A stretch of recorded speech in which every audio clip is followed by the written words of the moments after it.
The Inspire program at the Institute of Human Services has teamed up with the students of the New Vision's Education and Human Services Honors Academy to bring to light some common adolescent health and wellness priority concerns. The topics and questions were all student-generated based on their perception on what they see as having the most impact on teens today.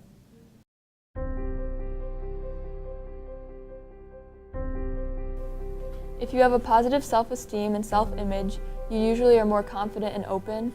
You're more likely to try new things and put yourself out there to socialize. Others will likely see you as you see yourself. If you have a negative self-esteem and self-image, you come across more shy and introverted. Other people might not approach you or invite you to things because you are negative.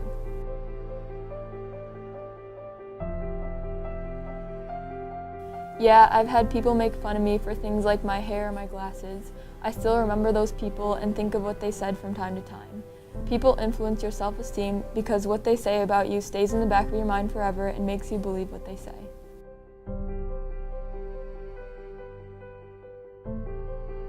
Yeah, last year in health we were taught the signs of suicide, such as if someone starts to sell their belongings or if they go from really sad to happy out of the blue.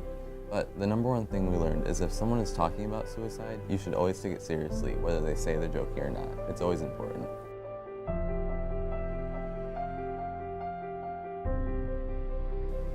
Yeah, I think I would be willing to do that, as well as my classmates, because at my school we're like a community, and I think other people would be willing to do that as well.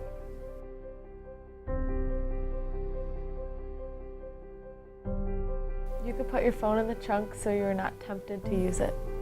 Put your phone in your glove compartment and ignore it.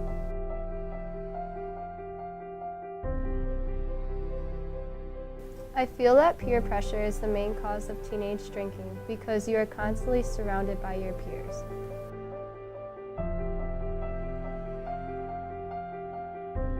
Yes, while I'm walking in the halls during school and sitting in the cafeteria during lunch, I also see it on social media when people post pictures with their friends.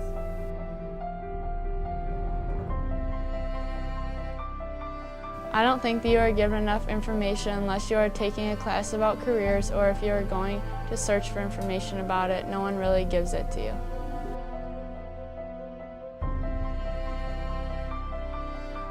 Yes, I've seen some kids in the hallways fighting and not saying so nice things to each other before. I feel like kids that bully are insecure and they have to make themselves feel better by hurting other people.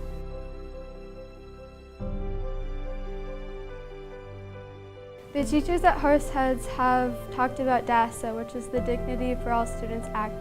It basically says that we should treat others with respect no matter what their differences are.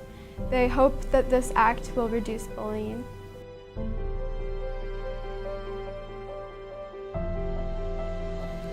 Good stress is this type of stress that keeps you going throughout the week and keeps you motivated to be successful. Bad stress is the type of stress that makes you feel uncomfortable.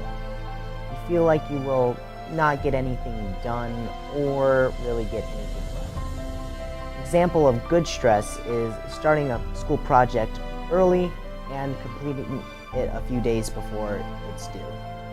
Example of bad stress is pretty much putting off studying for a big test and deciding to pull an all-nighter the night before because you were just worried that you would get a bad grade on the test.